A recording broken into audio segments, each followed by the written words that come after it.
गुरु एक जगीत राहता. संस्कृतमध्ये इतकं सुंदर वचन आहे, हरव रुष्टे गुरुहुत राहता, गुरव रुष्टे न कष्टन, की हरी रुसला तर काळजी करायचं कारण नाही, कारण गुरु आहे आपल्या पाठीशी, पण गुरु रुसला तर मात्र पंचायत आहे. म्हणून गुरु एक जगीत राहता हे खरं आहे. भूतकाळाचा दुवा आणि भविष्य काळाचा दिवा म्हणजे गुरु. जो लघु नाही तो गुरु, पण जो लघुला सुद्धा गुरु करतो तो खरा गुरु. की ईश्वराचं गुप्त रूप जो दाखवून देतो तो गुरु. दत्तगुरूंनी तर 24 गुरु केले, जे स्वतः साक्षात सद्गुरू होते त्यांनी 24 गुरु केले. त्यांनी फक्त आपल्याला एवढाच संदेश दिला की स्वतःकडे लघुत्व घेतलं की समोरच्यातलं गुरुत्व आपोआप दिसतंच.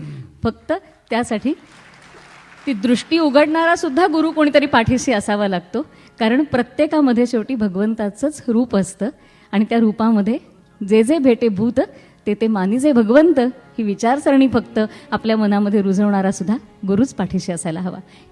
कबीरजींनी एका ठिकाणी असं म्हटलंय की माझ्या घरी गुरु आणि देव जर एकत्रित आले तर मी पहिला नमस्कार कुणाला करावा? गुरु गोविंद साथे खडा काके लागू पाव, गुरु गोविंद साथे खडा काके लागू पाव. फक्त प्रश्न विचारून थांबत नाहीत कबीरजी, त्याला उत्तरही देतात. ते म्हणतात बलिहारी गुरुजी आपण गोविंद दियो बताय. गुरुजी पहिला नमस्कार आपल्यालाच, कारण माझी एवढी योग्यता नाही, आपण आहात म्हणून हा भगवंत माझ्या दारी आलेला आहे आणि त्यामुळे पहिला नमस्कार अर्थात म्हणजे गुरु.